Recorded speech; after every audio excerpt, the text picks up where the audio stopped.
Voy a empezar a grabar. Buenas noches, chicas, chicos. Sean ustedes bienvenidas y bienvenidos a esta sesión, que es la número 13 en la fase de entrenamiento para la Olimpiada de Latinoamericana de Astronomía y Astronáutica. Les estaba diciendo que, bueno, la Olimpiada inicia el 25. La idea es que, bueno, estaba hablando con Miguel en la tarde, ¿verdad? Porque hay algunas personas que me han dicho sobre la posibilidad de llegar al hotel el lunes por la mañana, o inclusive llegar al hotel el lunes en la tarde cuando lleguemos bueno, a través de las busetas que nos van a llevar de la cena inaugural al hotel. Vieran que no es viable, ¿verdad? Bueno, primero que todo porque en la mañana del lunes la idea es salir temprano para poder practicar em, el desfile de las delegaciones que vamos a hacer en el Centro de las Artes del Tecnológico Costa Rica. Entonces, si ustedes llegan, bueno, y aparte de eso, el check-in es a las 3 de la tarde. Entonces, si ustedes llegan en la mañana del lunes, el staff del hotel no los va a dejar hacer check-in. Y si lo dejan para en la tarde del lunes, es decir, para cuando volvemos, bueno, no sé cómo son las busetas, no lo sabemos, entonces no sabemos si va a haber espacio para que ustedes lleven sus maletines, digamos, porque supongo yo que como es una semana, pues llevarán una cantidad considerable de cambios de ropa. Recuerden que siempre en la prueba de cohetería hay que llevar un cambio de ropa porque uno se puede mojar. Entonces lo más sano es llegar al hotel el domingo en la noche. Ahí ya estarían, digamos, así se acomodan, saben con quién les tocó y demás. Lo que sí creo que les dejé claro, ¿verdad? Y espero que haya quedado claro. No es una cuestión que no queremos hacer, pero es una cuestión de nada más que estamos cumpliendo con la obligatoriedad que nos toca como país sede. Es que no podríamos dar cena ese domingo en la noche. Entonces, o llegan ya después de haber cenado, o pueden cenar ahí mismo en los alrededores del hotel, ahí, ¿verdad? Hay un McDonald's, hay un Denny's, hay un Subway, etcétera, etcétera, etcétera. Ahí pueden buscar varias opciones antes de, ¿verdad?, entrar al hotel. Sí, André. Profe, no sé si ya dijo, pero solamente para confirmarlo, ¿a qué hora sería más o menos como adecuado que lleguemos? O sea, porque Bueno, depende de la hora que estén. o sea, yo espero estar en el hotel a partir a ver, a las 3 de la tarde, es la verdad, porque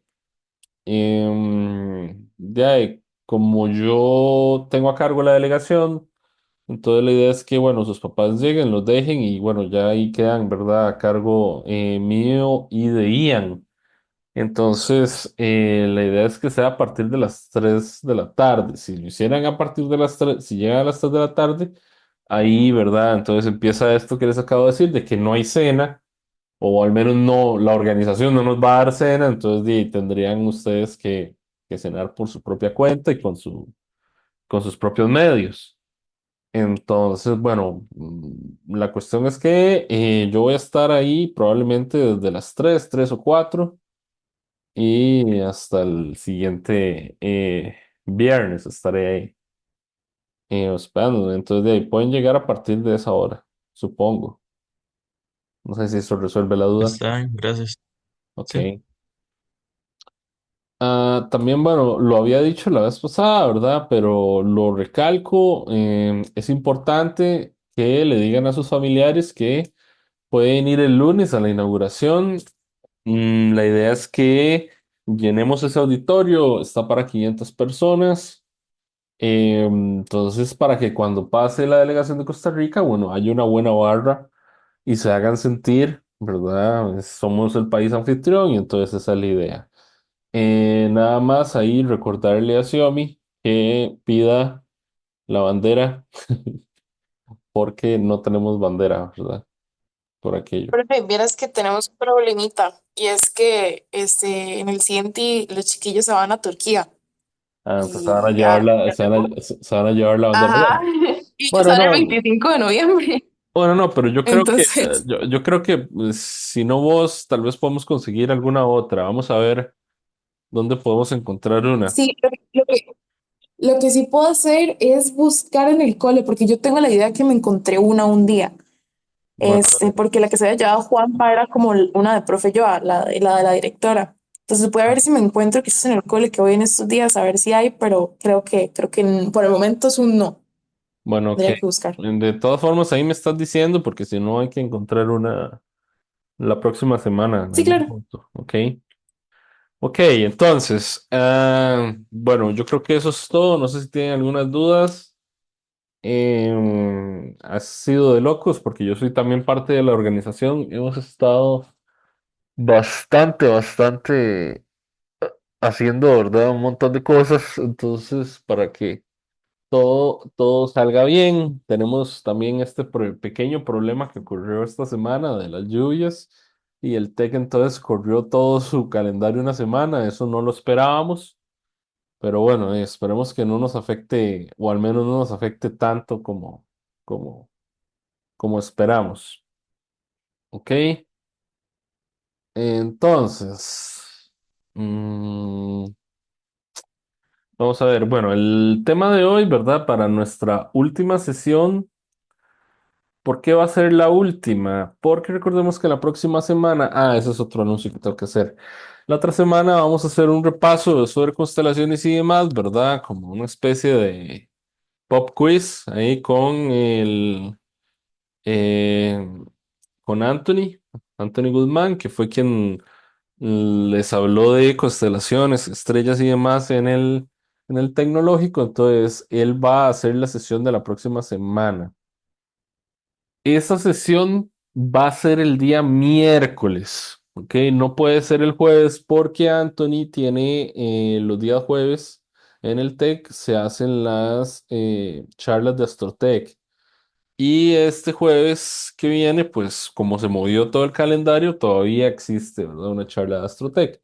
Entonces, esa sesión, la sesión catorceava, decimocuarta, de estas, ¿cómo se llama?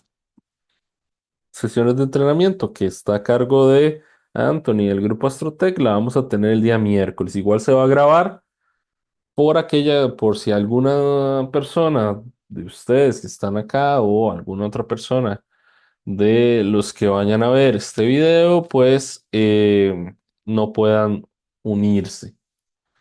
Ok, entonces ahí están viendo la presentación, ¿sí o no? Sí, perfecto. Por Ok, cierto, Carlos, sí, iba a consultarle. Yo me acuerdo que Anthony había dicho que nos iba a pasar un material también. y Él bueno, no ha remitido el material. no me ha dicho. Voy a decirle, la cuestión es que él está a final de semestre, ¿verdad? Entonces puede que esperemos que sí lo pase, ¿verdad? Ahora le voy a escribir cuando acabemos la sesión, pero voy a urgirlo a ver qué nos dice, ¿ok? Sí, no hay problema, pero nada más Eh, preguntaba. ok, está bien. Algo más les iba a decir. Que yo me voy acordando de cosas conforme voy diciendo, pero bueno, ahorita no me acuerdo. Ok, el tema de cosmología. Bueno, les iba a preguntar, ¿dónde salgo? En sus pantallas, ¿dónde salgo? ¿Dónde estoy saliendo? ¿En qué parte de la presentación salgo? Para ver si estorbo o no estorbo, a ver si me muevo o no salgo del todo. De ahí yo por lo menos puedo como hacer su cámara para cualquier lado, entonces cualquier Ok. cosa puedo Ok, cambiarla. perfecto, excelente. Ok, bueno, el tema de cosmología. Eh, A ver, este es un tema muy teórico. La verdad es que yo nunca he visto, bueno, en las pocas olimpiadas a las que he ido, que pongan un tema, algún problema de cosmología, pero eso no quiere decir que no sea importante y tal vez por primera vez no, porque en varias olimpiadas, digamos, de diferentes países he visto que ponen preguntas teóricas. ¿Verdad? En Costa Rica hicimos eso con las charlas de la Semana Astronómica. Entonces, me parece que es un tema que es importante. ¿Ok? Igual traigo un par de problemas sobre cosmología que vamos a hacer al final de la clase junto con otro de órbitas que me pareció muy importante porque nos permite ver una relación que no había, me parece, yo especificado antes. Ok, entonces en cosmología, bueno, entonces básicamente más o menos así va a ser el temario de esta presentación, exceptuando la parte de anisotropías del fondo cósmico de microondas, eso no lo vamos a ver, pero bueno, vamos a hablar del principio cosmológico, la ley de Hubble y la ecuación de Friedman, la geometría del universo, cómo se pesa el universo, el fondo cósmico de microondas, algunos problemas, perdón. Sí, algunos problemas que existen en el Big Bang, la inflación y anisotropías. Eso no lo vamos a ver, eso último, ¿ok? Entonces, vamos a hablar primero de las distancias cosmológicas. Entonces, ya acá, ¿verdad? Ya esta cuestión de medir en kilómetros ya eh, pasa de moda, porque, bueno, ya ahora, ¿verdad? En el tema de cosmología, lo que hacemos es utilizar básicamente parsecs, y no solo parsecs. Vamos a ver que una de las unidades predilectas es el megaparsec. Entonces, ¿qué es un parsec? Son 3,26 años luz. Una galaxia similar a la nuestra, la Vía Láctea, que es más cercana, es la galaxia de Andrómeda. Esa galaxia, aunque está más cercana, está a 770 kiloparsecs. Entonces, dimensionemos un poco el universo. La distancia media entre la Tierra y el Sol es lo que llamamos una unidad astronómica, o UA o AU. A veces lo escribimos así. La unidad astronómica es del orden de 10 a la 11 metros. Ahora, las estrellas más cercanas están a algunos años luz, esto es alrededor de 10 a la 16 metros. Y el tamaño de la Vía Láctea se estima en el orden de 13 kiloparsecs, que eso es alrededor de 10 a la 20 metros. Ah, el típico volumen de un grupo de galaxias es alrededor de 1 millón de parsecs al cubo. ¿Ok? Entonces, la unidad favorita de los cosmólogos, entonces, es el megaparsec, que es 10 a la 22 metros. Entonces, esta es una foto de un survey em, de una gran parte de el cielo profundo. Entonces, aquí, ¿verdad? Aunque, bueno, no se ve muy bien por las cuestiones de la resolución de la imagen, se muestra alrededor de 1 millón de galaxias a una distancia más o menos de 2 billones de años luz. ¿Ok? Entonces ya no tiene mucho sentido a usar años luz, sino que más bien, bueno, usamos los parsecs. Entonces, los clústeres, los superclústeres de galaxias, miden alrededor de 100 megaparsecs y para escalas aún mayores, mayores a 100 megaparsecs, vemos que nuestro universo es, tiende a ser smooth. Ahora, tengo un problema con la palabra smooth porque smooth es, bueno, la traducción así grosera es suave, pero bueno, no les voy a decir que el universo es suave. El universo, realmente el significado de la palabra que más se adecua es que el universo parece ser regular. Es decir, no podemos distinguir a grandes escalas pequeñas, objetos pequeños. ¿Ok? Todo parece completamente homogéneo y eso es parte de lo que llamamos el principio cosmológico. Entonces, el principio cosmológico es una de las partes más importantes de la cosmología. Bueno, es el pilar de la cosmología y por ende también toda persona que quiera estudiar astronomía y astrofísica debe por lo menos haber escuchado de él en algún momento. ¿Qué es el principio cosmológico? Bueno, es la idea de que el universo es bastante regular o smooth a escalas extremadamente grandes, ¿ok? Mayores a 100 megaparsecs. Entonces, solo hasta tiempo reciente ha sido posible obtener evidencia observacional lo suficientemente convincente sobre lo regular de la distribución de materia en el universo a gran escala. Entonces, ¿cuáles son esas evidencias? Bueno, el estudio del fondo cósmico de microondas, que ahorita vamos a ver qué es, y las distribuciones a gran escala de las galaxias. ¿Qué implica el principio cosmológico? Es decir, el decir que el universo a grandes escalas es regular. Bueno, tiene dos implicaciones muy importantes. Primera, que el universo es homogéneo. ¿Qué significa que sea homogéneo? Que el universo se mire igual desde cualquier punto. Y la segunda es que es isotrópico, es decir, que el universo es igual en todas direcciones o irradia, llega radiación del universo desde cualquier dirección de la misma forma. ¿Ok? Entonces, isotropía tiene más que ver con la radiación. Ahora, siempre me gusta hacer esta pregunta porque uno tiene una convención un poco errónea. ¿Cómo se imaginan ustedes el Big Bang? Bueno, todos saben aquí, bueno, espero la mayoría, cómo, qué es el Big Bang, ¿verdad? Entonces, ¿cómo creen ustedes que se vio? ¿Alguien quiere hacer un bateo conforme? Y yo no sé, yo creo que todos hemos pensado que es una singularidad, un punto, y de ahí se expandió todo, pero pensándolo bien, si el universo es isotrópico, entonces no tiene un centro. Y pues de entonces lo que pasó es que más bien el espacio-tiempo, digamos, como el plano cartesiano como tal del espacio, fue lo que se expandió. Entonces, en realidad no es como un centro como tal, sino que el plano cartesiano en sí se expandió. Ok, ok, ¿alguien más? Está bien. O sea, está bien en el sentido de que, bueno, llegamos a- al punto siguiente. Hay una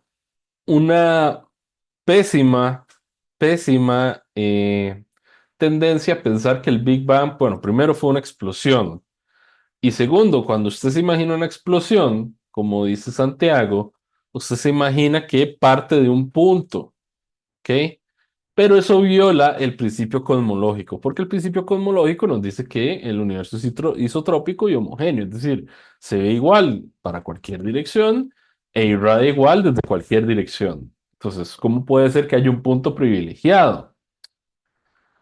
Entonces, así no fue el Big Bang. El Big Bang, bueno, es un nombre un poco, digamos, alterado, pero bueno, la teoría a grandes rasgos, o como a uno le gusta pensar en el Big Bang, es de la siguiente forma, digamos, bueno, no sé si ustedes alguna vez han hecho una presentación de PowerPoint y hay una transición, me parece que se llama difuminado, que es que todo aparece al mismo tiempo, no sé si lo han visto, ¿lo han visto? No la puse yo Sí, aquí. Sí. sí. Ok, bueno, eso fue lo que pasó. ¿Ok? En todas partes empezó a surgir el universo, ¿ok? A irradiar desde todas partes en un mismo momento, ¿ok? Entonces, eso es lo que ocurrió en un inicio. Ese es el Big Bang, ¿ok? Entonces, también lo pueden hacer simplemente cerrando los ojos y abriéndolos y abriéndolos. Mentira que cuando usted abre los ojos, bueno, los cierra y los vuelve a abrir, usted ve, usted solo un punto es el que usted puede ver, ¿verdad? Sino que toda su campo de visión se ilumina inmediatamente. Eso fue lo que ocurrió. Ese es el principio cosmológico, entonces, ¿verdad? Y esa es la forma correcta de ver o pensar en el Big Bang. Entonces, ¿qué ocurre? Bueno, otra de de las cuestiones que tiene la cosmología es la expansión del universo. Entonces, entre más lejanas están las galaxias, mayor parece ser su velocidad de recesión. Esto ya lo vimos la vez pasada cuando vimos la ley de Hubble. ¿Ok? Las velocidades se miden vía el corrimiento al rojo, que se obtiene básicamente aplicando el efecto Doppler a la luz, es decir, usando efecto Doppler relativista. El cálculo de las distancias lleva a la llamada ley de Hubble, cuya forma es consistente con el principio cosmológico. Ok, ahí nada más puse la ecuación del movimiento del corrimiento al rojo y la ley de Hubble. Entonces, ¿qué es la cosmología del Big Bang? Bueno, la ley de Hubble es lo que se esperaría para un universo homogéneo en expansión. Entonces, cada punto del universo observa a todos los objetos alejarse con una velocidad proporcional a su distancia. Entonces, podemos pensar en eso como cuando uno mete al horno un pan con pasas, ¿ok? Pasas o una galleta con, bueno, no es que una galleta no crece, ¿verdad? Una galleta de choco chips. O sea, sí crece, pero no tanto como un pan. ¿Ok? Entonces supongamos que tenemos un pan y le ponemos pasas. Entonces, ¿qué es lo que ocurre? El pan se expande con el calor, ¿ok? Y esa expansión corresponde al espacio mismo. Mientras que entre más pan, ¿verdad? Hay entre las pasas, implica una mayor velocidad relativa, tal y como predice la ley de Hubble, ¿ok? Entonces ahí puse una imagen, ¿verdad? De más o menos el pan con pasas. Y eso es básicamente lo que ocurre, ¿verdad? Lo que va creciendo es el pan, entonces, y irremediablemente la distancia entre las pasas también ¿cómo se llama? Haciendo más grande. Entonces, recordemos que la constante de Hubble es de 70 kilómetros sobre segundo sobre megaparsec y la edad del universo actual usted la puede calcular pasando, bueno, sabemos acá por análisis dimensional, pueden ver mi cursor, sí. Sí, Ok, entonces por análisis dimensional ustedes pueden darse cuenta que aquí los kilómetros son una unidad de longitud y los megaparsec también. Entonces realmente la constante de Hubble está en unidades de 1/segundo, bueno, o de 1/tiempo. Entonces uno puede entonces calcular la edad del universo como el inverso de la constante de Hubble y eso nos da más o menos 14 gigaaños. ¿Ok? 14 por 10 a la 9 años. En realidad es 13,8 por ahí, pero esa es más o menos la edad del universo. Recordemos que el h sub 0 es la constante de Hubble en el tiempo actual. Sin embargo, ese parámetro de Hubble realmente no es constante. Vamos a hablar de eso a continuación. Entonces, ah, uno puede hacer una explicación grosera de la expansión del universo utilizando principios de gravedad newtoniana. Básicamente, sin usar la relatividad general. Entonces, uno lo que hace es que toma un punto ahí central, no importa ese punto, ¿verdad? Porque ya vimos que en el universo no hay un punto predilecto. Ustedes simplemente toman un punto y toman una masa a una distancia r de ese otro punto. Porque al final lo que queremos ver es cómo se expande, ¿verdad? El universo. Entonces, bueno, ustedes esa masa de muestra con respecto al punto o objeto central de su diagrama, le pueden sacar la fuerza gravitacional y pueden entonces obtener su energía potencial. Ahí es una V en vez de una V. ¿Ok? Entonces uno puede hacer, digamos, puede utilizar principios de gravedad para hacer cosmología. Ahorita vamos a ver eso porque es muy, muy interesante y es la forma en la que puedo enseñarles a ustedes estos conceptos sin entrar en relatividad general. Entonces, vamos a hablar de la ecuación de Friedman. Realmente son dos ecuaciones, pero vamos a quedarnos con la primera ecuación de Friedman. ¿Qué va a describir la primera ecuación de Friedman? La ecuación de Friedman va a describir la expansión del universo. ¿Y cómo describe eso? Es una de las ecuaciones más importantes de la cosmología. ¿Han escuchado hablar de ella? Sí, Ok, muy bien. Nada más quería saber si alguien había escuchado hablar de la ecuación de Friedman. Entonces, ¿qué vamos a hacer? Vean ustedes, este es el plan para poder obtener la ecuación a partir de simplemente usar fuerzas y energía y conservación de la energía. Vean, vamos a escribir la energía potencial gravitacional, ¿ok? Para una masa ahí, ¿cómo se llama? De prueba. Luego vamos a escribir la energía cinética de esa masa de prueba, que puede ser, por ejemplo, una galaxia, ¿ok? De acuerdo al principio cosmológico, no importa qué partícula consideremos o el punto que utilicemos como el centro del universo. ¿Ok? Y utilizaremos luego conservación de la energía.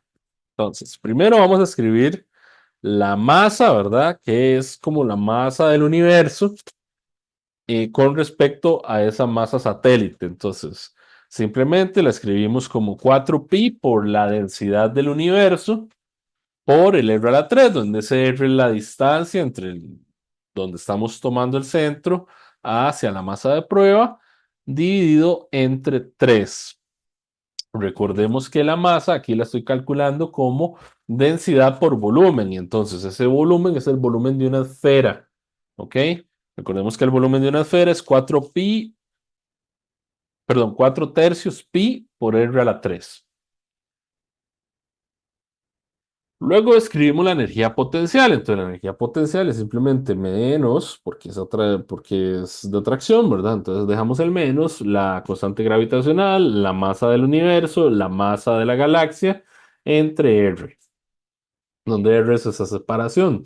Entonces, aquí simplemente de este paso, de este punto, de este lado del igual a este otro lado, estoy sustituyendo la masa M mayúscula, ¿ok? Y luego escribimos la energía cinética. La energía cinética la escribimos como un medio de la masa de la masa de la galaxia por su velocidad al cuadrado. Y esa velocidad de esa partícula, galaxia, lo que sea satélite, ¿verdad? La escribimos como el cambio en la distancia entre el cambio en el tiempo. Y utilizamos conservación de la energía. Es decir, vamos a decir que la energía en el universo se mantiene constante. De tal forma que la energía en cualquier momento va a ser la suma de la energía cinética más la suma de la energía potencial. Entonces, si yo hago eso, ¿verdad? Es decir, si yo escribo la energía es igual a la energía potencial más la energía cinética, me queda esta expresión de acá, con la velocidad elevada al cuadrado. Y aquí viene la parte importante que vamos a asumir en cosmología.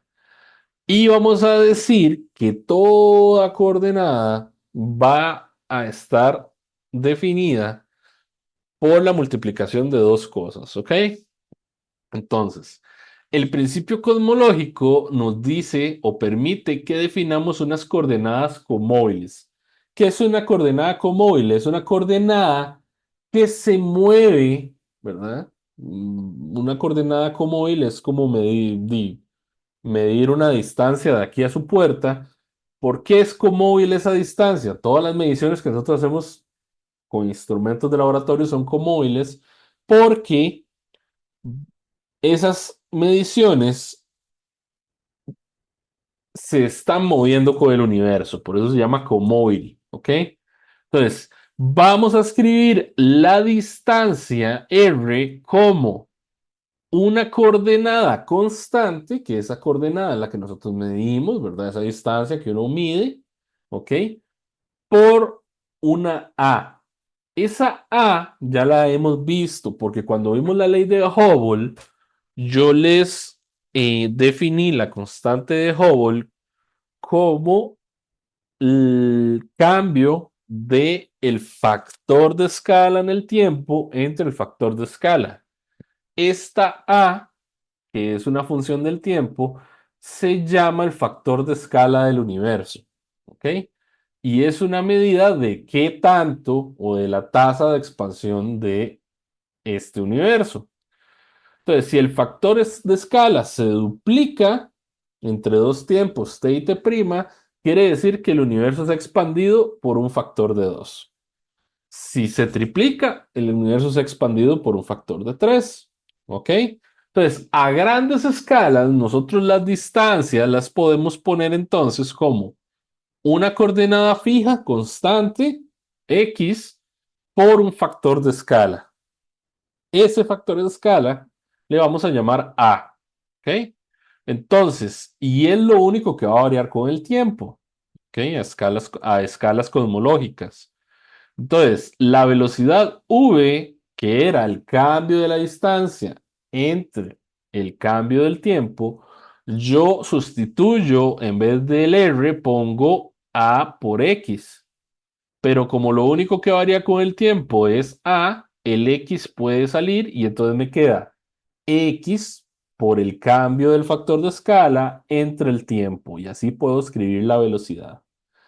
Entonces, la energía total E, que es esta de acá, yo acá, en vez de delta R, delta T, voy a poner X, delta A, delta T, como lo puse acá. ¿Ok? Este 2 me quedó aquí, pero realmente es que está elevado al cuadrado.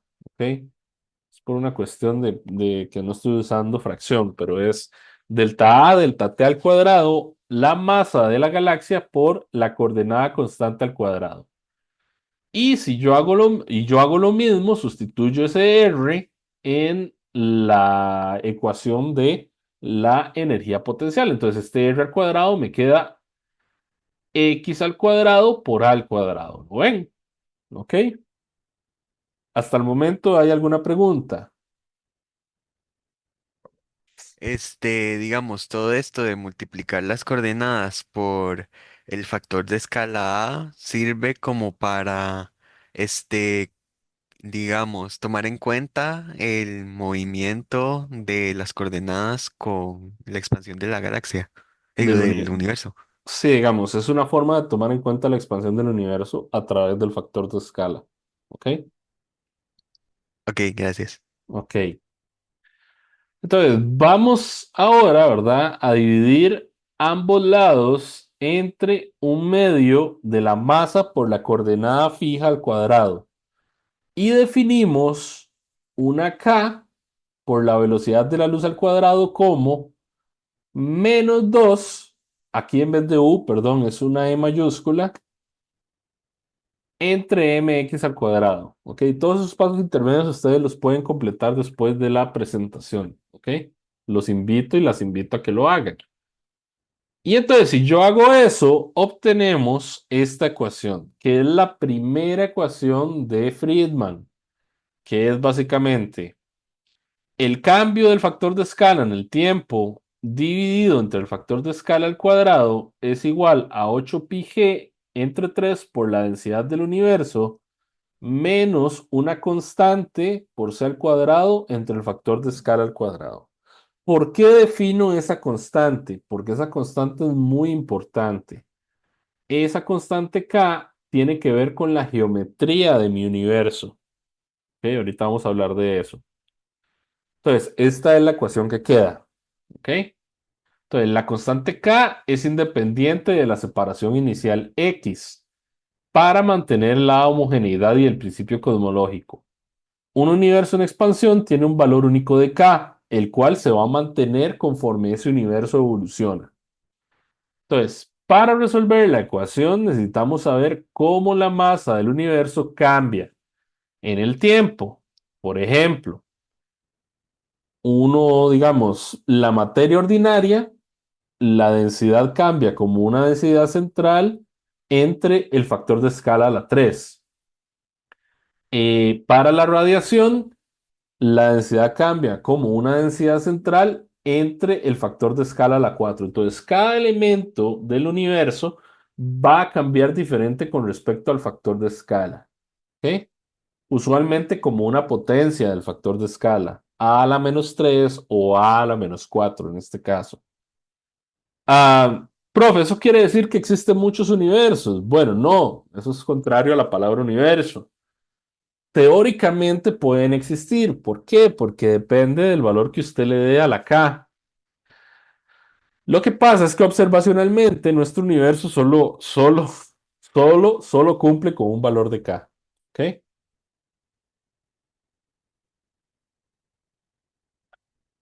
Entonces, esto lo pueden ver en la presentación tras anterior, me parece, la de astrofísica, perdón, al final, cuando vimos la ley de Hubble, habíamos dicho que el cambio de el factor de escala en el tiempo dividido entre el factor de escala era la h, es decir, el parámetro de Hubble. Entonces, me voy a cuidar de decir esto de esta forma, parámetro de Hubble, porque el parámetro, la constante de Hubble es constante en el tiempo actual. Ese valor de 72 kilómetros sobre segundo sobre megaparsec es actual, pero al inicio del universo o en otras épocas del universo no valía eso. Entonces, le decimos constante de Hubble porque obviamente los tiempos cosmológicos son demasiado grandes y nosotros nunca vamos a verla cambiar, o al menos no tanto, ¿ok? Pero realmente es un parámetro que varía con el tiempo. Entonces, así la constante de Hubble no es realmente una constante y más bien tenderá a decrecer en función del tiempo. Entonces, ¿qué significa la constante K? Y aquí es donde vamos a hablar de la geometría del universo. Si tomamos en cuenta solo gravedad newtoniana, lo que mide la K es la energía por partícula de prueba, ¿ok? Pero la verdadera interpretación es cuando hablamos desde el punto de vista de la relatividad general de Einstein, porque lo que hace la K es medir la curvatura del espacio. Entonces, existen tipos del universo, tres tipos, que son cerrados, abiertos y planos, ¿ok? Entonces, en un universo cerrado, la K es mayor a cero. Entonces, un universo cerrado es de esta forma, como esta esfera, por decirlo así, es esférico. ¿Ok? Y la energía es menor a cero. Entonces, esto implica una geometría esférica. Y entonces, ¿qué pasa en una geometría esférica? Que si usted traza un triángulo, la suma de los ángulos de un triángulo es mayor a 180 grados. Y la circunferencia de un círculo es menor a 2pi por r. ¿Ok? Entonces, este es el universo que utiliza gente que trabaja en cosmologías que tienen que ver con recolapso, es decir, que dicen que el universo va a volver a colapsar, y eso se llama la teoría del Big Crunch. ¿Ok? Existen los universos abiertos, que es cuando K es menor a cero y la energía es mayor a cero. Este universo tendría geometría hiperbólica. La suma de los ángulos del triángulo más bien ahora son menores a 180 y la circunferencia de un círculo en este universo sería mayor a 2pi por r. ¿Ok? Y por último está el universo plano, que es cuando la K vale cero, la energía vale cero. Y entonces ese universo lo que manda allí es la geometría que se llama geometría euclidiana. Es el universo, ¿verdad? O el tejido del espacio en donde los ángulos de un triángulo son iguales, o la suma de los ángulos de un triángulo son iguales a 180 y la circunferencia de un círculo es 2pi por r. Mira, ahí escribí mal circunferencia, con E, con M. ¿Ok? ¿Hay alguna pregunta hasta el momento? Entonces acá me da la geometría del espacio, ¿ok? De mi Car- universo. Sí, Carlos, allá donde dice U mayor a cero o U igual a cero, ¿se es, refiere a la es energía potencial energía. o...? No, es la Mm. energía. Me Ok, ok. equivoqué. Eso lo voy a corregir ahora, cuando acabemos, ¿ok? Sí. Pero es la E. Carlos, Sí. en estos universos, digamos, ¿existe una expansión acelerada del universo o aquí es asumiendo que se expande constantemente? Depende porque bueno, hay otras características. También puedes poner que hay expansión, ¿verdad? Pero todo eso es teórico, ¿verdad? ¿Ok? Sí, sí, pero es Nosotros, que, nosotros somos, o sea, nuestro universo es plano. Que no se alarmen, no estoy diciendo que la Tierra es plana, ¿verdad? Estoy diciendo que el universo es plano. Es K igual a cero. ¿Por qué? Porque por cuestiones que son un poco más profundas, observacionales, se ha visto que tiene las características de universo plano, ¿ok? Y no de un universo abierto. Pero ok, bueno, ok. Es que sí, yo eh, he visto unos gráficos que ponen del parámetro este K, que si es mayor a uno, es menor a uno, así se ve la expansión del universo, pero hay ujú. otro que nada más lo ponen como acelerado. Es que ya aquí se Y abren muchas puertas, porque usted, digamos, puede decir, bueno, voy a usar un universo que no sea plano, que sea acelerado y que, bueno, hay otras cosas que vienen acá que no tiene densidad de materia, ¿ok? Entonces, un ujú, universo que no tiene materia, pero sí tiene radiación, por ejemplo, ¿ok? ajá, Porque para tener radiación, usted lo que ocupa son fotones, y los fotones no tienen masa, ¿verdad? Entonces, se puede ujú, inventar. Entonces, eso es lo que hacen estos más los físicos teóricos, ¿ok? Pero si nos queremos ya centrar en el universo observable, pues eh, es plano, ¿ok? ok, ok.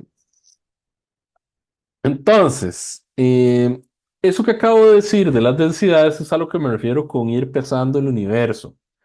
Entonces, digamos, esta ecuación de Friedman, que ahora la vamos a usar con el parámetro de Hubble, ¿verdad? Esa densidad ρ incluye partículas, radiación y posiblemente componentes más exóticas, ¿ok?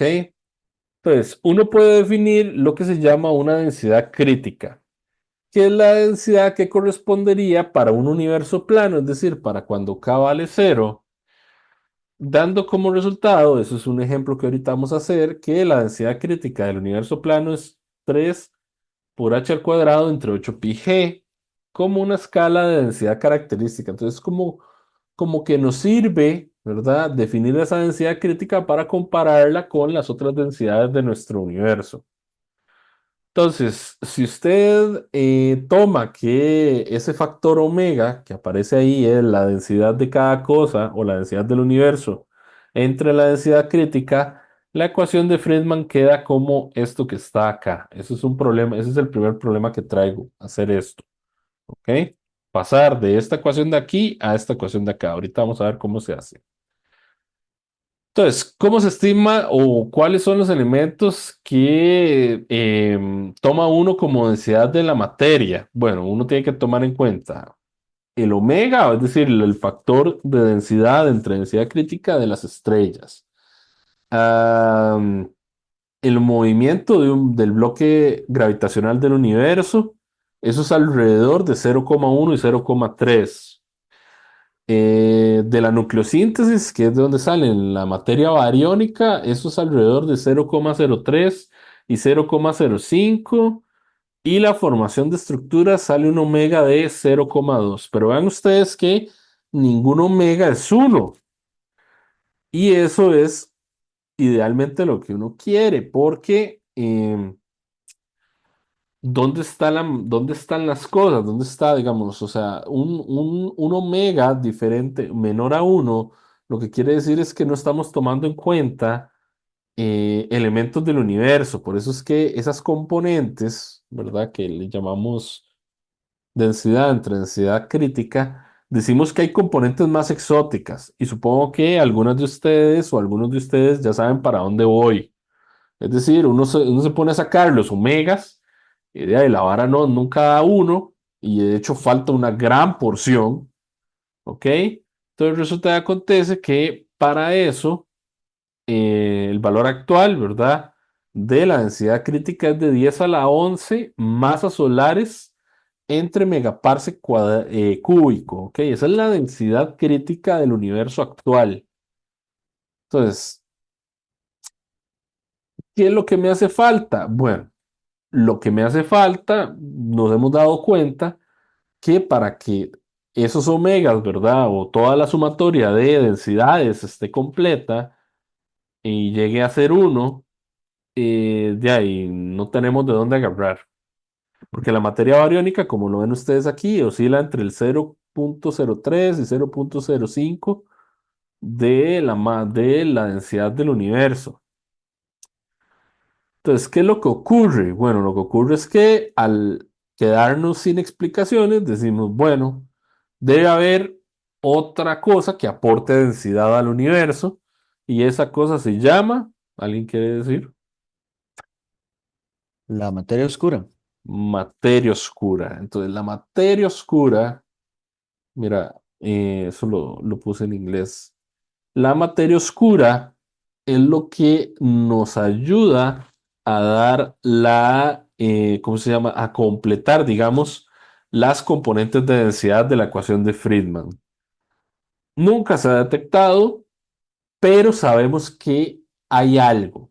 ¿Qué es lo que pasa? A ver, si ustedes miden lo que se llama la curva de rotación galáctica, por ejemplo, de la Vía Láctea, ustedes típicamente lo que encontrarían, bueno, es en la parte más interior, si ustedes hacen una gráfica de velocidad de elementos conforme aumenta el radio de la galaxia, ustedes lo que encontrarían es que al inicio, ¿verdad? En las partes más cercanas al bulbo galáctico, ¿verdad? Y con menos distancia en el disco de la galaxia, ustedes encontrarían que la velocidad aumenta, pero llega un punto en donde ¿verdad? Por balancear la fuerza de gravedad y la fuerza rotacional, usted obtiene esto y entonces usted va a encontrar que la velocidad debería ir como uno sobre la raíz del radio. Esa gráfica es esta curva gris que está acá. Es decir, eso es lo que debería pasar. Eso es lo que nos dice la física, ¿verdad? Clásica, ¿verdad?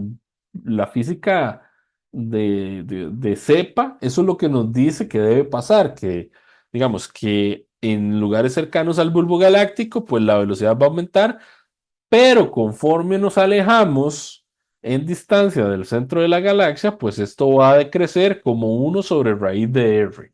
Eso es lo que debería pasar. Pero ¿qué es lo que ocurre? Lo que ocurre es lo que se ve en los puntos rojos, es decir, sí aumenta la velocidad hasta cierto punto, pero en vez de decrecer a partir de allí, lo que ocurre es que se mantiene constante la velocidad. Y no hay ninguna otra forma de explicar esto más que, o la única forma de explicarlo es que exista más masa o más interacción gravitacional que haga que, ¿verdad? Esta curva se mantenga constante.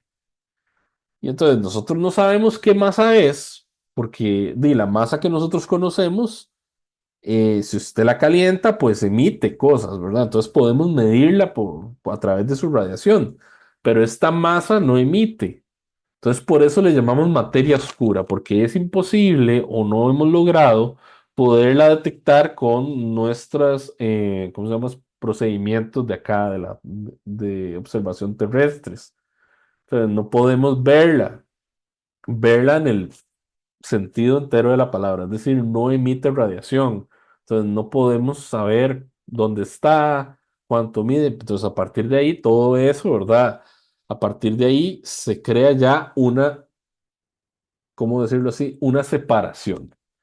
Entonces, ¿cuál es la separación? La gente que dice que sí hay materia oscura y la gente que dice que no hay materia oscura. La gente que dice que no hay materia oscura, pues se ha dedica su investigación a intentar de responder este enigma, es decir, por qué las curvas de rotación de la galaxia se mantienen constantes en velocidad a partir de cierto radio. Entonces, ahí vienen un montón ¿cómo se llama? De modelos teóricos y demás para tratar de explicar eso.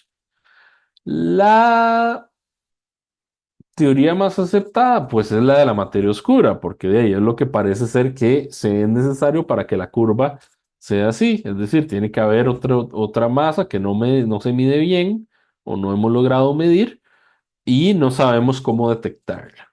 ¿Ok? Entonces, nosotros vamos a suponer que hay materia oscura. ¿Ok? Entonces, hay una componente, es decir, hay un omega en esta ecuación, ¿verdad? Porque aquí, digamos, este error, recuerden que es toda la densidad del universo, es decir, ahí está la densidad de radiación más la densidad bariónica, bariónica es la de la materia, y entonces vamos a tener que meter una densidad de materia oscura, ¿ok? Que también va a tener una relación con el factor de escala A, y bueno, ahí eso ya es profundizar mucho al respecto, ¿ok? Entonces, sí, bueno, acá esto es lo que ocurre, ¿verdad? Esto es lo que quería que vieran, que la velocidad es directamente proporcional a uno sobre R o uno sobre la raíz de R. Este, ¿verdad? Un medio tiene que ser, no sé por qué me sale así, como si estuviera multiplicando, no entiendo. Tiene que ver con el PowerPoint, pero bueno. Entonces, hasta el momento hay alguna pregunta, ¿sabe? ¿Alguien, digamos, queda claro de dónde sale la idea de la materia oscura?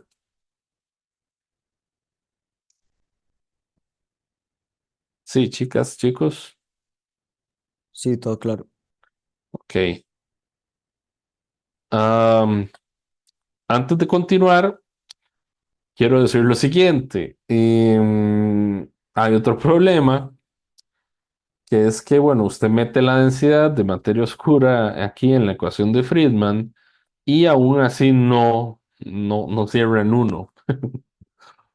Entonces resulta que hay otra cosa, hay otro elemento necesario para que la densidad del universo tienda a ser uno.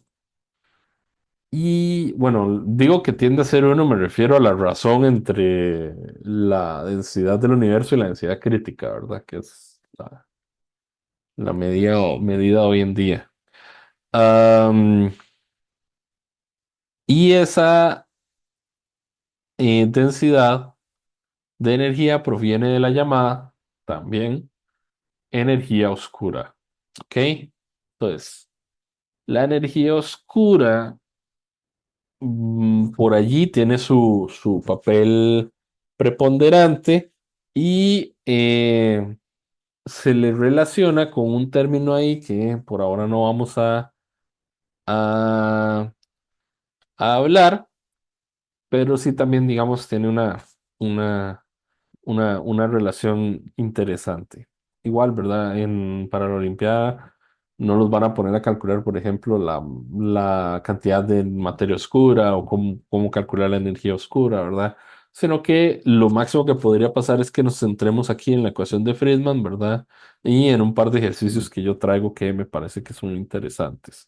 Y en donde no necesitamos ni siquiera, hay uno de ellos donde ni siquiera necesitamos la ecuación de Friedman porque lo que necesitamos es saber la importancia del factor de escala. Ok, hablemos de el fondo cósmico de microondas. Entonces, ¿qué es el fondo cósmico de microondas?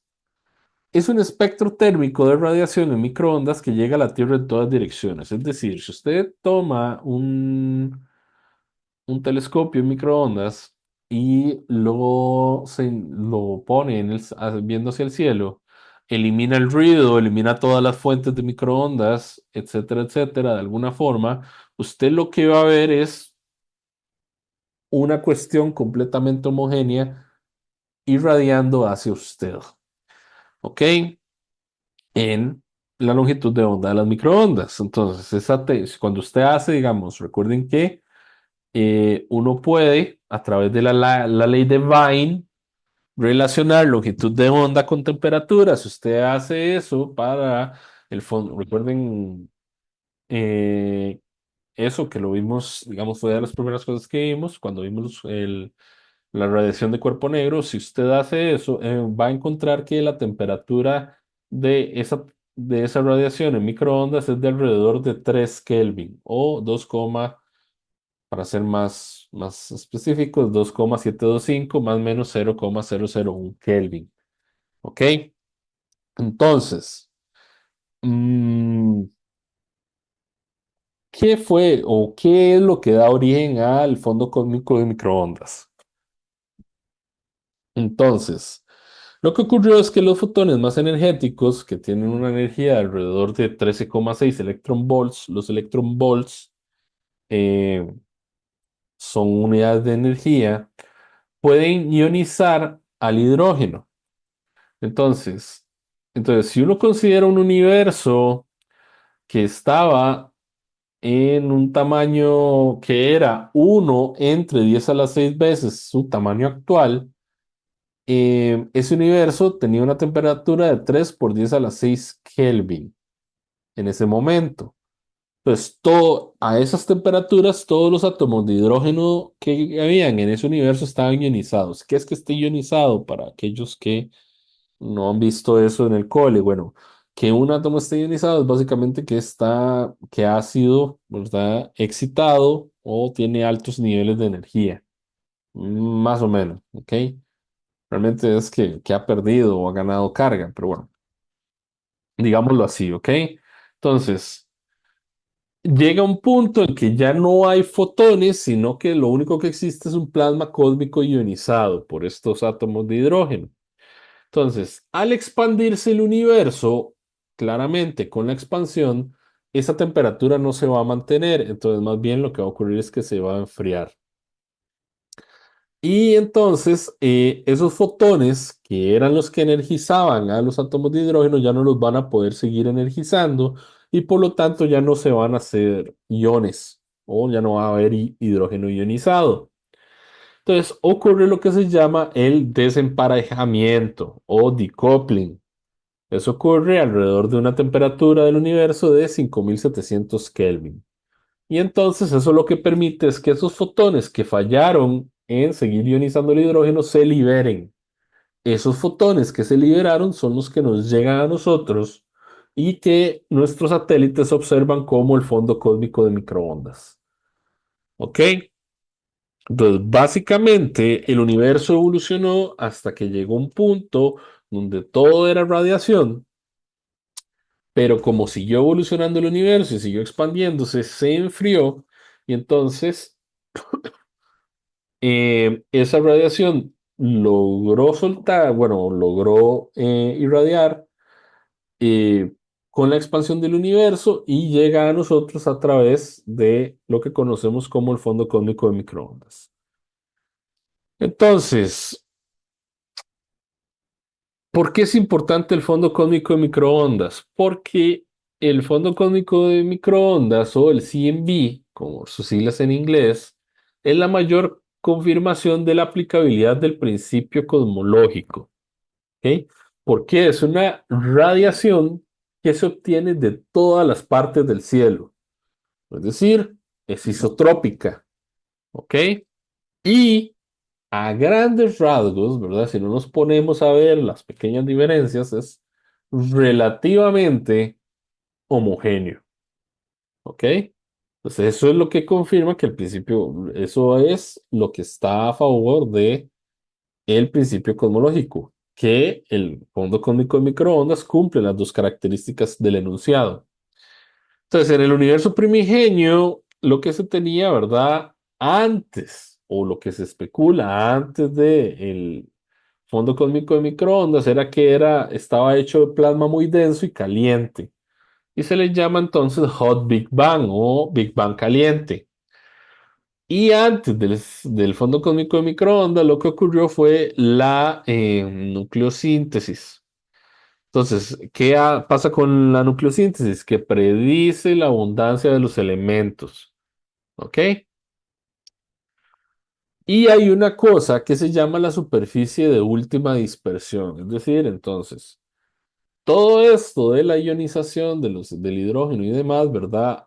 Y después las secuelas, que son el fondo cósmico de microondas, ocurrieron, digamos, desde una cosa que se llama la última superficie de dispersión, que es el lugar donde los fotones que hicieron decoupling o se desemparejaron del fondo cósmico de microondas empezaron a viajar libremente hasta nosotros. Entonces, la temperatura del fondo cósmico de microondas del día de hoy es de 3 Kelvin, pero en aquel momento era mucho, mucho, mucho mayor. Y entonces, ¿qué es la última superficie de dispersión? Es hasta donde nosotros podemos ver o podemos, digamos, intentar eh, analizar, digamos, la creación del universo. ¿Por qué? Porque todo lo que viene atrás, ¿verdad? Son épocas de radiación, son épocas de ionización, etcétera, etcétera. Hay una época que le llamamos inflación, pero eso es una teoría. Todo eso ocurrió, pero nosotros no tenemos forma de saberlo porque Lo único o lo que no nos permite ver más atrás es precisamente el fondo cósmico de microondas, que es la última superficie de dispersión. ¿Ok? Pues aquí está en esta imagen en la analogía. Es como cuando usted intenta, ¿verdad? Ver qué hay más allá de una nube. Usted no puede verlo. Pero gracias a que estas nubes están formadas aquí, usted puede dar una especie de, ¿verdad? De, ¿cómo se llama? O usted, sí, usted puede no predecir, porque eso sería antes, usted puede, digamos, intentar decir qué es lo que hay del otro lado, ¿ok? Entonces, ¿qué es lo que ocurre? Que dentro del fondo cósmico de microondas existen pequeñas fluctuaciones que se llaman anisotropías, tanto de temperatura como de densidad, que nos han permitido ir como desmenuzando qué ha ocurrido desde antes de que esa radiación quedara establecida hasta llegar al Big Bang, pero nada es seguro realmente. ¿Ok? Entonces, lo que es seguro es que hubo un proceso donde se ionizaron el hidrógeno, luego el universo siguió expandiéndose, se enfrió y entonces los fotones ya no pudieron ionizar el hidrógeno y entonces de ahí decidieron, ¿cómo se llama? No decidieron. Los fotones simplemente ahora llegan a nosotros, ¿ok? Pero es como una pared, ¿verdad? La última superficie de dispersión que no nos deja ver más allá del CMB. Es un poco, ¿verdad? Estos temas son un poco, es decir, profundos porque tienen que ver con la creación del universo. Pero bueno, básicamente lo que sí sabemos es que el Big Bang bueno, y el universo en sí es isotrópico y homogéneo porque el fondo cósmico de microondas, que es una huella de ese mismo Big Bang, es de esa forma. Ok, entonces les hablé de que hay una teoría que se llama la teoría de la inflación.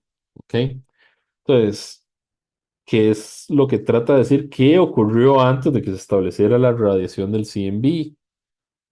La inflación básicamente es un pequeño periodo de aceleración y expansión exponencial del universo temprano. Esa expansión es extremadamente rápida, por un factor de 10 a la 43 en menos de 10 a la menos 36 segundos. Entonces, escuchen eso.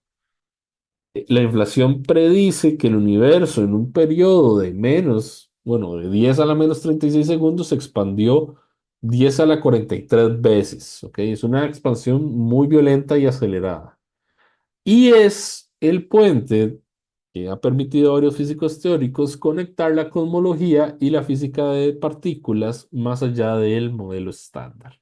Esto es simplemente para que conozcan el término de inflación, ¿ok? Entonces, hasta aquí estaría llegando con la presentación. Ahora tengo que hacer unos cambios porque por alguna razón, cuando le hice en línea, se me cambiaron, digamos, todas las palabras que decían universo, ahora dicen universe, pero bueno. Ok, entonces, cosas importantes. La ecuación de Friedman, la constante de Hubble y el factor de escala. Ok, entonces vamos a pasar a hacer unos tres problemas que traigo preparados.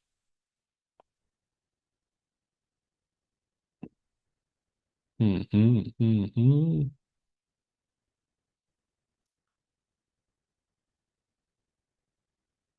Ahí están viendo la pizarra. Se ¿O no? estaba viendo, pero ahora se volvió a poner la presentación. Y ahora, Ahora sí, ahora sí. ok, entonces dice así. Dice, partiendo de la ecuación típica de Friedman, esta que está acá, y usando el hecho de que este omega mayúscula es la densidad del universo entre la densidad crítica, encuentre que la ecuación se reescribe o se puede reescribir como esto que está acá, es decir, omega menos uno es igual a k por ser cuadrado entre a cuadrado y h cuadrado. Aquí hay un error en la ecuación porque este a tiene que estar al cuadrado. ¿Ok? Entonces, básicamente es pase de aquí a acá. ¿Ok? Entonces, eso es, esperemos que sea, no es tan difícil de hacer, es nada más jugar con la ecuación.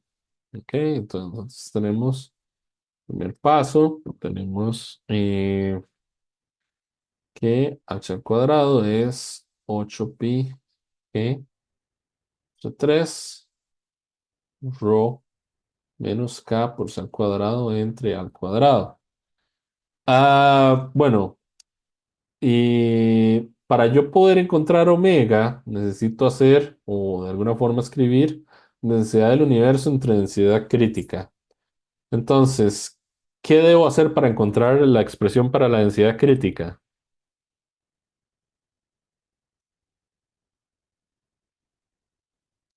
La densidad crítica es la densidad del universo cuando K vale cuánto. Uno. No, cero. ¿Ok? Es la densidad crítica del universo plano. Entonces, si yo hago eso, esto me quedaría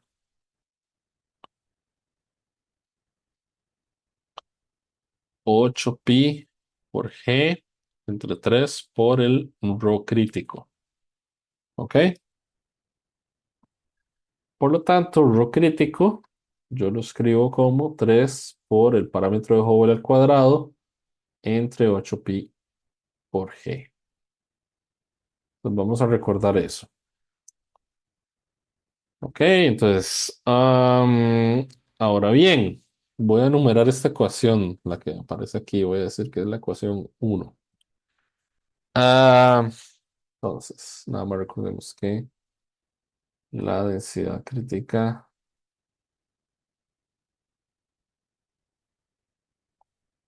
se obtiene al hacer a igual cero en la ecuación de Friedman.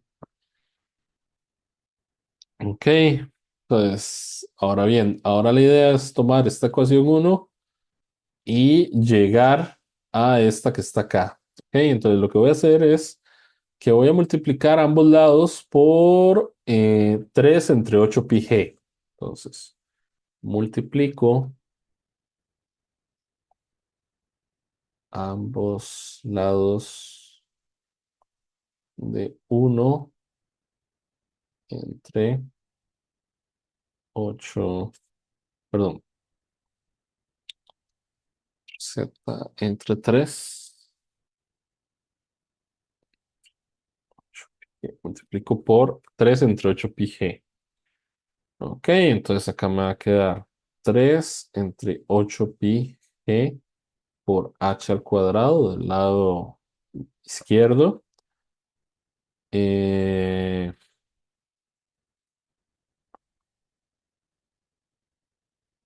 bueno, acá lo que había era 8 pi g entre 3 por rho, pero yo lo multiplico por 3 entre 8 pi g menos eh, k por c al cuadrado entre al cuadrado por 3 entre 8 pi por g. Ok, entonces acá esto se me va con esto. Esto queda 3h cuadrado entre 8 pi g es igual a rho menos kc por 3 kc cuadrado 8 pi g por al cuadrado.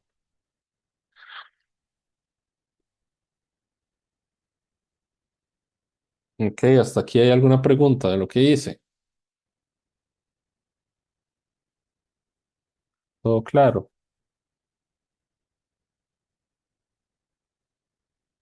Ok, asumo que sí porque no me dice. Em, Ahora lo que voy a hacer es dividir a ambos lados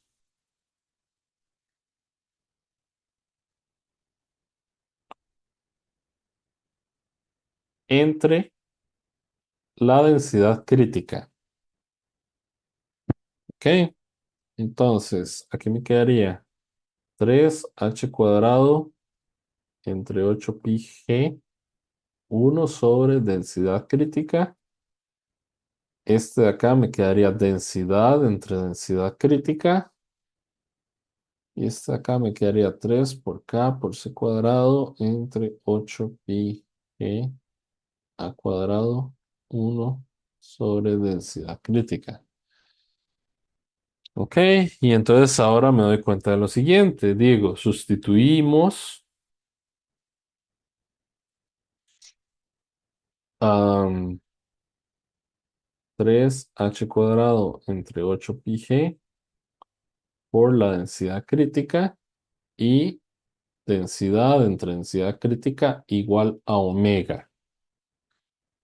Ok, entonces vamos a ver. Entonces, en el término de la izquierda, que estaba así, esto me queda aquí, entonces sería 1 sobre la densidad crítica, que sería entonces 8pi por g entre 3h al cuadrado. Esto es rho entre rho crítico, entonces sería omega menos 3 entre 8pi g kc cuadrado entre a cuadrado por el inverso, bueno, el recíproco de la densidad crítica, que sería entonces multiplicar por 8pi por g y dividir entre 3h cuadrado. Entonces, esto se me va con esto. Y aquí, bueno, este 3 se me va con este 3 y este 8πg se me va con este 8πg. Y entonces queda 1 es igual a omega menos kc cuadrado entre h cuadrado a cuadrado. Y si le damos la vuelta, esto queda omega menos 1 es igual a kc cuadrado, h cuadrado por a cuadrado, que es a lo que teníamos que llegar, ¿verdad? Por lo que me decía el problema, que partiendo de esta ecuación, sabiendo que la densidad crítica es esto, encuentre la ecuación, encuentre que la ecuación se puede reescribir de esta forma de acá. ¿Ok? ¿Hay alguna pregunta? No, Por profe. mi parte, no. Ok. Entonces, vamos al siguiente problema. El siguiente problema dice así. La temperatura de la radiación que recibimos del Cosmic Microwave Background es de alrededor de 3 Kelvin, ¿ok? En el momento en el que el universo se hizo transparente, la temperatura del fondo cósmico de microondas es de, o era de, mejor dicho, 3000 Kelvin. Si la densidad de materia al día de hoy es de 3 por 10 a la menos 27 kilogramos sobre metro cúbico, eso es del universo, ¿cuál fue la densidad de materia cuando el universo se hizo transparente? Es decir, cuando se hizo transparente es cuando dejó de haber, ¿verdad? Pasó esto de que los fotones de la radiación cósmica de microondas de fondo se liberaron. Ok. Entonces, aquí vamos a usar varios conceptos que vimos en la presentación. Muy, muy, muy importante.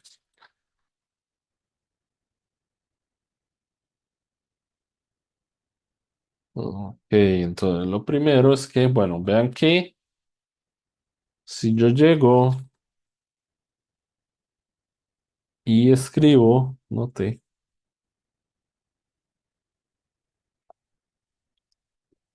voy a poner sub cero para el presente, ¿ok? Entonces, note que la relación entre temperatura de cuando el universo era transparente a la temperatura del CMB cuando estamos actualmente es de 3000 Kelvin entre 3, es decir, 1000. ¿Ok? Y esto nos dice entonces que el factor de escala del universo, ¿verdad? Entre estos dos, entre estos dos eventos es de 1/1000. ¿Ok? Nadie me va a preguntar nada respecto a esto que acabo de hacer. No se podría hacer más bien por ley de Wien y las longitudes de onda, porque la proporcionalidad creo que se conserva entre el redshift de la longitud de onda y la diferencia de distancias en el universo. Ok, sí. Esto que acabo de decir, ¿verdad? Y nada más es así como una explicación de buenas a primeras solo porque el profe se le antoja, ¿verdad? Pero, o sea, ¿por qué puedo hacer eso con las temperaturas y relacionarlas con el factor de escala? Bueno, precisamente por lo que acaba de decir Santiago. Digamos, ustedes se acordarán de cuando vimos la radiación de cuerpo negro, vimos la ley de Wien o de Wien, o no sé cómo se dice realmente. Recordemos que la ley de Wien nos dice que la temperatura para, ¿verdad? Para cierta parte del espectro de un cuerpo negro, que cae, por cierto, en las microondas, ah, es básicamente una constante K entre la longitud de onda del pico, ¿ok? Longitud de onda máxima. Vieran que nosotros podemos tratar, como es de ahí, el mismo fondo cósmico de microondas es un cuerpo negro, ¿ok? O sea, no hay un factor, ¿verdad? De no, que no irradie. Entonces, podemos tratarlo como un cuerpo negro. ¿Ok? Toda su temperatura, toda su temperatura, toda su radiación es térmica. Entonces, lo que uno hace es básicamente escribir la ley de Wien, ¿verdad? Aquí lo que estoy haciendo es aproximando el CMB como cuerpo negro. ¿Ok? Y entonces aquí está el punto. El punto es que, bueno, yo puedo escribir para la época actual la temperatura máxima del fondo cósmico de microondas como la constante de Wien por el lambda. Pero ese lambda es una longitud que yo la puedo medir de acuerdo a lo que vimos en la presentación como el factor de escala del universo por una coordenada X. Y puedo hacer lo mismo para la temperatura cuando el universo era transparente o empezó a ser transparente. Sí, lo escribo como la misma constante de Wien, eso no cambia, por el factor de escala en ese momento, por X. ¿Ok? Y entonces, vean qué curioso, vean lo que ocurre. Puedo decir entonces que T, a ver cuál me sirve mejor. Ah, T sub 0 entre T, yo lo escribo como, bueno, T sub 0 es K entre A sub 0 por la coordenada X. Y el T es K por A por X. Entonces, acá, ¿verdad? Las coordenadas que son constantes se van, se cancelan, e igual la constante de la ley de Wien. Y lo que me queda, pues, básicamente, para encontrar T sub 0 entre T, es A entre A sub 0. Pero algo muy importante, ¿cuánto es el factor de escala en la época actual? Es decir, en el A sub 0. El sub 0, ¿verdad? Quiere decir en el presente.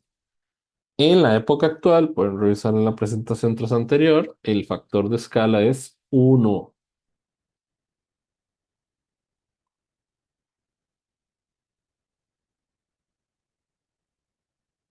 Por lo tanto, esta ecuación me queda que A es T sub 0 entre T. ¿Ok? Por lo tanto, el factor de escala es de 3 entre 3000 es de 1 entre 1000. ¿Ok? O sea, eso sería cuántas veces más pequeño era El el universo. universo de antes Ujú. comparado al de Ah, ahora. exacto. Ah, ok. Bueno, de antes, en ese momento de la que ocurrió, ¿verdad? Que se hizo transparente. Ajá, ajá. Ok, entonces ahora todavía no hemos terminado porque, bueno, eso nada más de todo bien, pero nos piden la densidad de materia en ese momento. Entonces, bueno, ¿cuál paso era este? El 2. Ok, el 2. Vamos a suponer lo siguiente. Supongamos que tenemos un cubo en la actualidad, hoy, de longitud o de lado 1 metro. ¿Ok? Que se expande o que se ha expandido con el universo. A lo mejor que se ha expandido.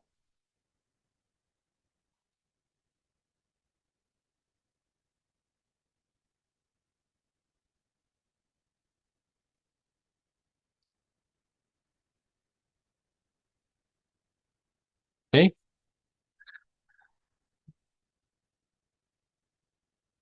Y entonces nosotros hacemos lo siguiente. Bueno, entonces decimos es el volumen de ese cubo de lado 1 metro. Su volumen es,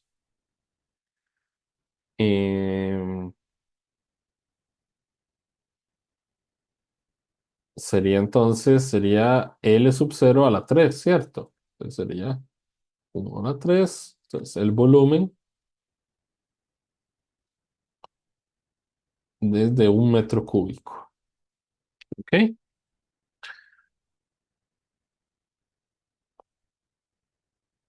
Entonces, por lo que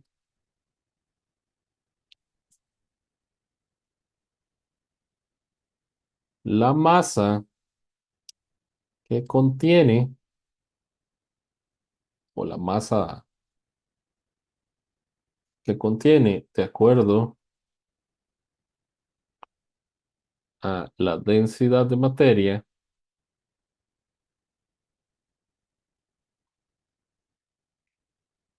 es la masa, recordemos que es igual a hacer la densidad por V. Entonces, la masa aquí sería la densidad actual de materia por el volumen actual. Es decir, la masa es igual a, como esto vale 1, es igual a la densidad, pero en kilogramos. 3 por 10 a la menos 27 kilogramos. Entonces, un cubo que tiene un volumen de 1 metro de largo en la época actual, contiene una masa, de acuerdo a la densidad de materia de la época actual, de 3 por 10 a la menos 27 kilogramos en el universo. Se supone, ¿verdad? ¿Ok? ¿Qué es lo que vamos a hacer? Bueno, de ahí, expandiéndose o no el universo, lo que sea, de ahí el cubo va a tener la misma masa hoy que tenía antes, ¿no? ¿Por qué no va a variar la masa? La masa es una constante, ¿ok? No varía nuestra masa cuando vamos a la luna, no va a variar la masa tampoco del cubo, ¿ok? La masa se mantiene, es una constante, ¿ok? Entonces, como la masa es constante,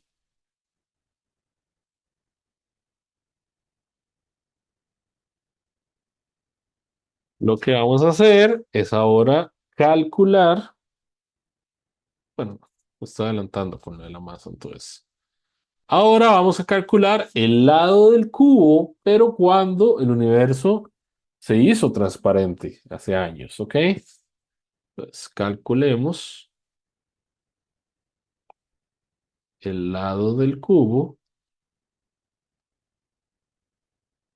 cuando el universo se hizo transparente.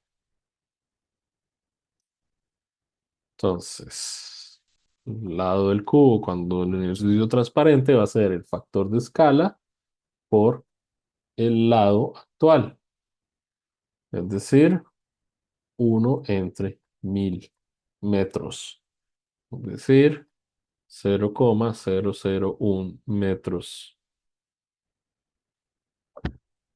¿Ok? Entonces, ahora, como la masa no varía, podemos obtener la densidad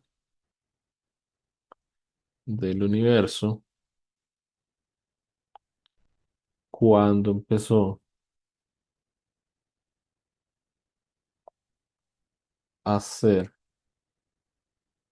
transparente. Entonces, la densidad es igual a la masa entre el lado del cubo cuando el universo era transparente a la 3. Entonces, esto sería 3 por 10 a la menos 27 kilogramos entre 0,001 metros a la 3.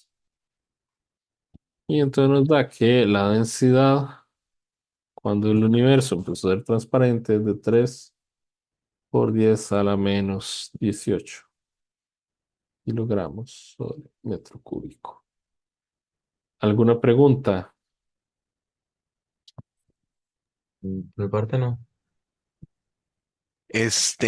Ahí yo podría, por ejemplo, multiplicar por, este, 1000 a la 3, creo que sería, o no. Ah,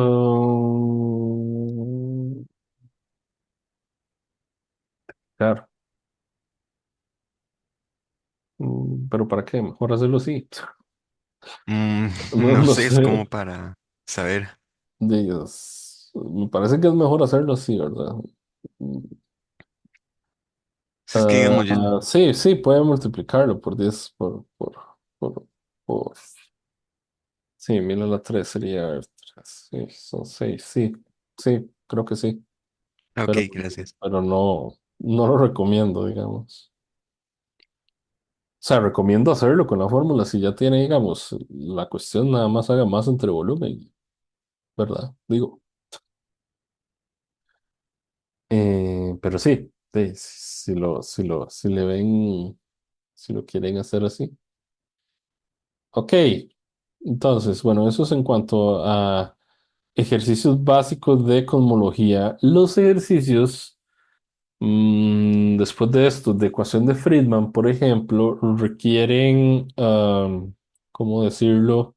Saber al menos algo de cálculo, porque ya la cuestión es que hay que integrar la ecuación de Friedman y para integrar hay que saber cálculo, entonces, ¿verdad? Entonces, así como ejercicios de este tipo de factor de escala sí se pueden hacer, pero ya profundizar, ¿verdad? Las características de un universo y encontrar soluciones a la ecuación, pues no, no estaríamos haciendo eso. ¿Ok? Entonces, el último problema de hoy es este que me encontré. Vamos a hacerlo rápidamente para terminar la sesión de hoy. Dice así, un satélite artificial de masa m recorre una órbita elíptica con periodo t mayúscula. Las velocidades máximas y mínimas de su órbita son v mínimo y v máximo respectivamente. determine los parámetros de la órbita. Entonces, yo tomé este problema porque nunca hablamos de qué son los parámetros de una órbita. Entonces, los parámetros de una órbita, si se los preguntan, son los siguientes. Son, bueno, la excentricidad, si como la órbita es elíptica, es el semieje mayor, el otro, y la energía. Entonces, ¿qué es lo que me dice el problema? El problema me dice, encuentre la excentricidad, el semieje mayor y la energía, que son los tres parámetros de la órbita, encuéntrelos en términos de la masa del satélite, el periodo, la velocidad mínima y la velocidad máxima. No podemos, y bueno, y constantes numéricas. Entonces, la idea es que no podemos utilizar nada, no nos puede quedar, por ejemplo, la excentricidad en términos de, no sé, se me ocurre, el semieje mayor, menor, perdón, el B, ¿ok? Eso no puede ser porque los parámetros de mi problema son velocidad mínima, velocidad máxima, la masa del satélite y el periodo. Solo eso me sirve, ¿ok? Todo lo demás no me serviría. Entonces, vamos a pasar primero con la excentricidad. Pues, ¿cómo encontramos la excentricidad? con Ah, la velocidad orbital.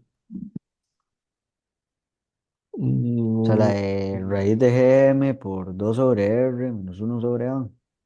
puede ser, intentarlo por ahí, pero yo lo voy a hacer para aprovechar y vamos a, ¿cómo se llama? Ver el concepto de, que creo que ya lo vimos, pero bueno, de momento angular, ¿ok?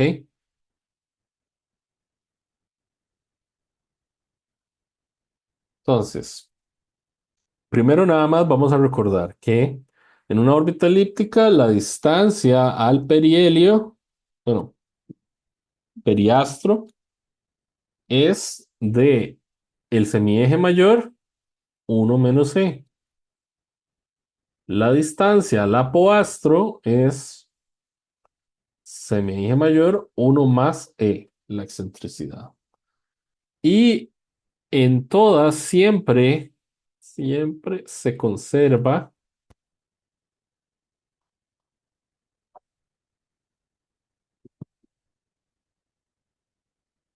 el momento angular. Recordemos que el momento angular a grandes rasgos es la masa de la partícula por su distancia por su velocidad. Entonces,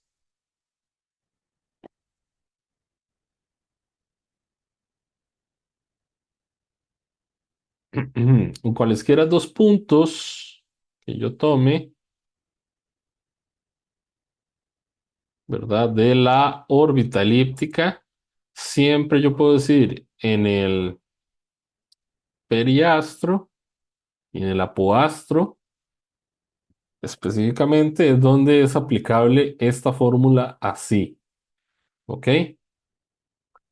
Entonces, yo puedo decir que en las ábsides el momento angular se conserva y es decir que el momento angular del periastro es igual al momento angular del apoastro. ¿Ok? Y entonces, yo lo que digo es que la masa de la partícula por el radio del periastro. Entonces, en el periastro, ¿cómo es la velocidad? ¿Máxima o mínima? O sea, Máxima. la partícula viene aquí y hace vroom, ¿verdad? Bueno, sobre la elipse. Y vuelve a hacer vroom. Sí, vroom, y viene y hace rápido esto, ¿ok? Entonces, como dice el compañero, en el más cerca a el foco, la velocidad es máxima. Y más lejos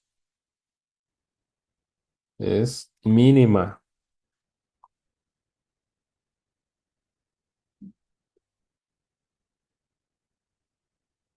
¿Ok? Pues se van las masas.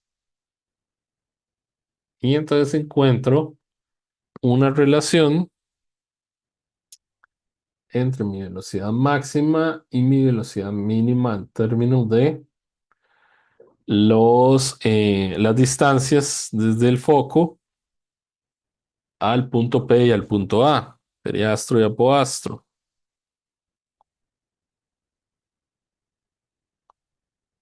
Y entonces lo que yo voy a hacer es que voy a sustituir estas distancias que están en términos de la excentricidad y del semieje mayor acá.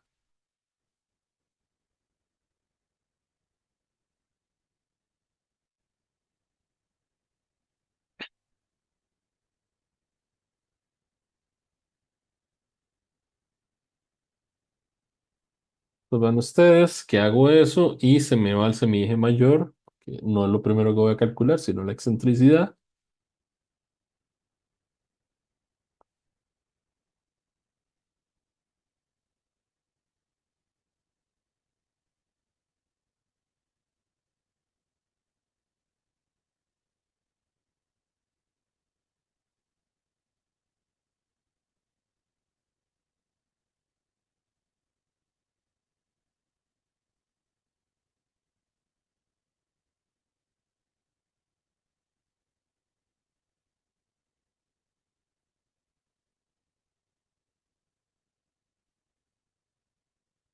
¿Ok?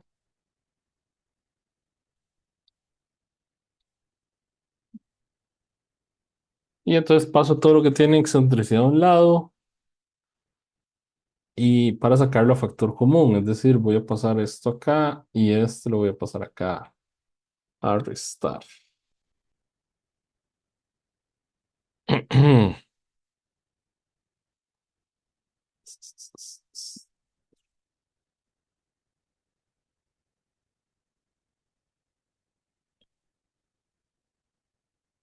Cosa.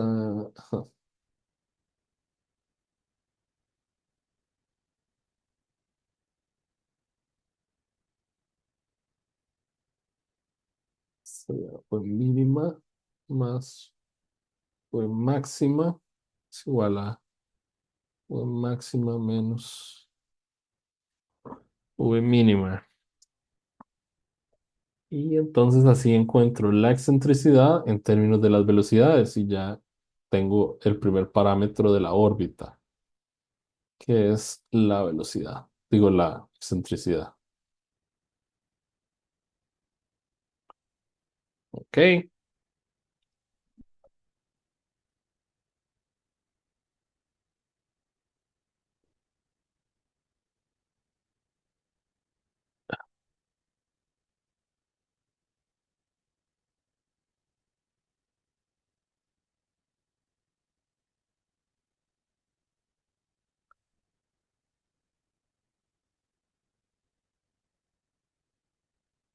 ok.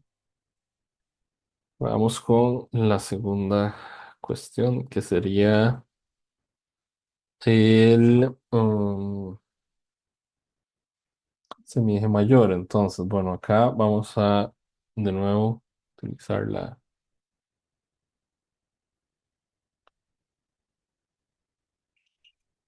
Sí.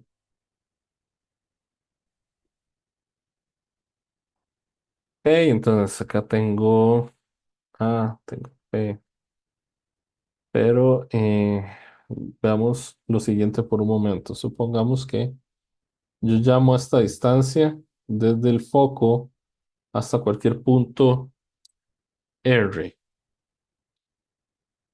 y yo trazo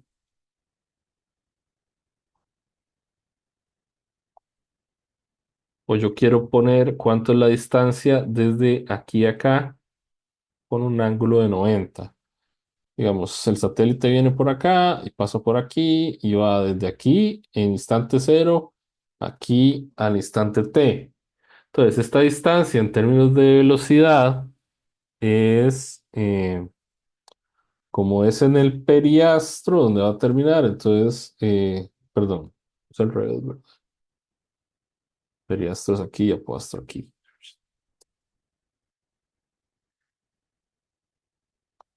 Más bien voy a fijarme ya si los puse bien, ma. Ah, no, sí. Entonces, esta distancia de aquí yo la puedo aproximar como v mínima por el tiempo que tarda de ir de este punto a este punto. Y a esto le puedo llamar R. ¿Ok?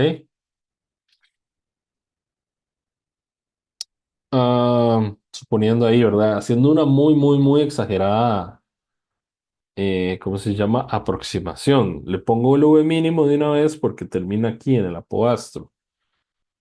Entonces vean ustedes que esta área de acá, yo le puedo llamar, ¿cómo se llama?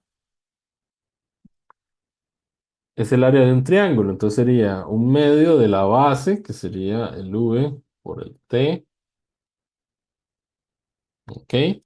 Por la altura, que sería el R, ¿ok? Y entonces acá vamos a hacer lo siguiente. Vamos a pasar el T y a dividir. Y vamos a dejar el un medio por el V mínimo por el R. Entonces en el apóastro, bueno, por el R. ¿Ok? Entonces, cuando, digamos, esta es una expresión que no habíamos visto hasta ahora. Esta expresión se puede utilizar para la ley de áreas. ¿Ok? Que es la segunda ley de Kepler. Entonces vean ustedes que, bueno, ustedes pueden decir, bueno, cuando se cumple un periodo completo, es decir, cuando el tiempo vale t, ¿cuánto es el área que se ha recorrido? ¿Cuánto es el área que se mapea? El de la elipse, que sería pi por semieje mayor por semieje menor. Y eso es igual, ¿verdad? Si iniciamos acá, ¿verdad? Si iniciamos acá en el apoastro y terminamos en el apoastro, sería entonces, tiene que ser igual a un medio de la velocidad mínima por el radio eh, en el apoastro. Es decir, un medio velocidad mínima de a uno más e. ¿Ok? Luego, como es una elipse,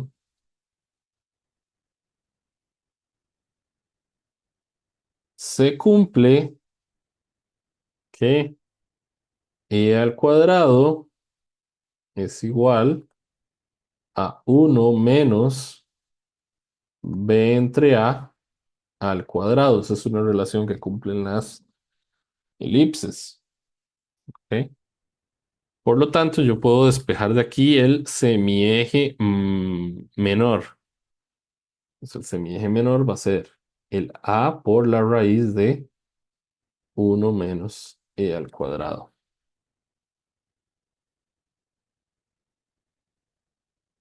¿Ok? Entonces voy a sustituir eso en la expresión de arriba. Entonces, pi por a, ¿ok?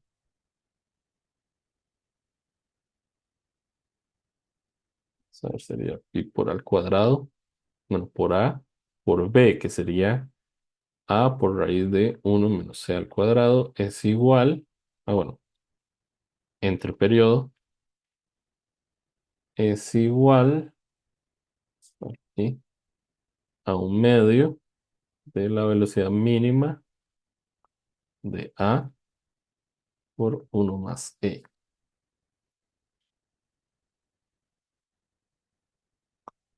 Ok, entonces este se me va con uno de estos. Y despejo el a. Pues a va a ser el mínimo de 2t entre 2 pi t.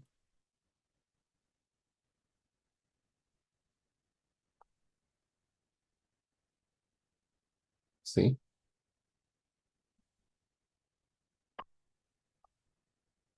Uno más e entre raíz de uno menos e al cuadrado. Mm, Ok, entonces aquí hay que hacer un truco. Entonces, truco para, ¿verdad? Utilizar, lo que lo hice, esta expresión de acá. El trucazo que vamos a hacer. Vamos a decir que 1 más c entre raíz de 1 menos c al cuadrado es igual a raíz de 1 más c por 1 más dividido entre raíz de 1 más c por 1 menos Ok, entonces vean ustedes qué belleza. Esto es equivalente a decir que esto es la raíz de 1 más c entre 1 menos c. Y sabemos que vamos a ir acá y vamos a traernos esto de acá.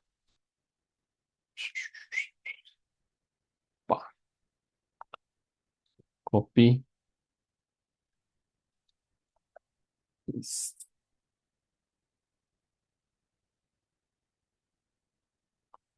Ok, y esto que está acá es lo que está dentro de la raíz, ¿lo ven?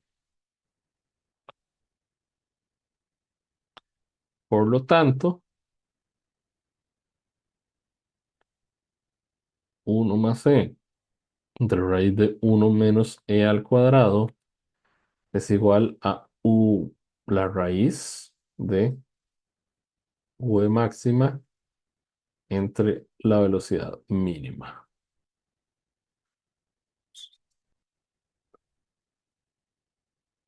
Ok, entonces ahora vamos a sustituir eso en esta expresión, ¿verdad? Vamos a llamarle a esta ecuación A. Entonces, sustituyendo en A,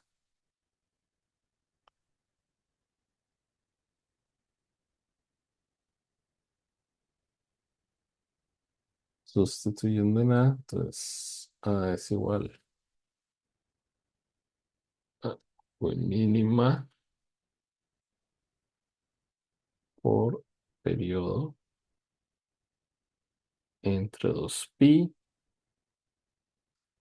por este factor, pero ya vimos que este factor es la raíz de V máxima entre V mínima.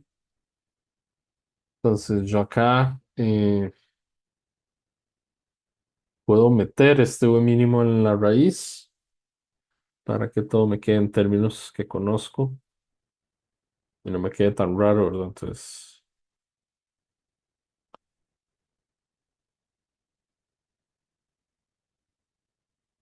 queda así, un semieje mayor.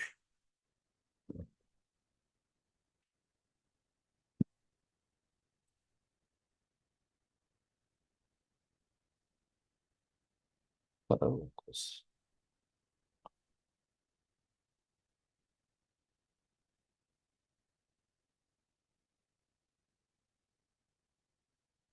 ¿Alguna pregunta?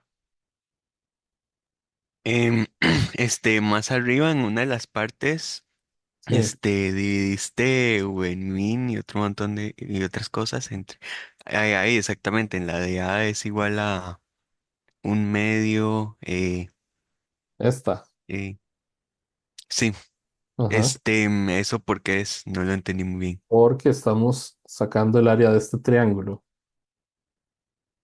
¿Ok? Ah, ya, gracias. Entonces es un medio de la base por la altura. Esta base por esta altura. ¿Ok?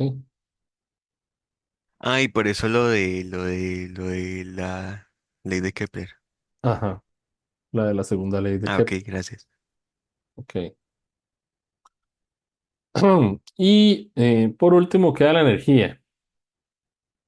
Entonces,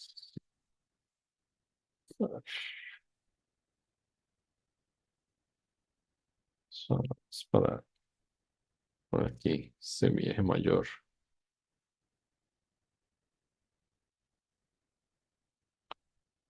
Y luego queda la energía, pero la energía, y esto es importante que lo sepan, que en una elipse, en una órbita elíptica, es que no recuerdo si lo vimos, pero bueno, sí lo estoy viendo, por eso puse este problema, porque hay un montón de aproximaciones que son interesantes de hacer. Entonces, en una órbita elíptica, yo digo que la energía es menos la constante gravitacional, la masa del objeto central, el satélite, dividido entre dos veces el semieje mayor. ¿Ok? Puedo hacer esa aproximación. Ah, y bueno, aquí nada más hay que sustituir la expresión que teníamos para el semieje mayor y encontramos la energía, ¿verdad? Que sería menos de G, M por M entre 2. Me queda uno sobre A, que sería entonces 2pi entre T raíz de V máxima o V mínima. No, el 2 de la energía queda menos pi por G por M mayúscula minúscula por el periodo por la raíz de V máxima por V mínima.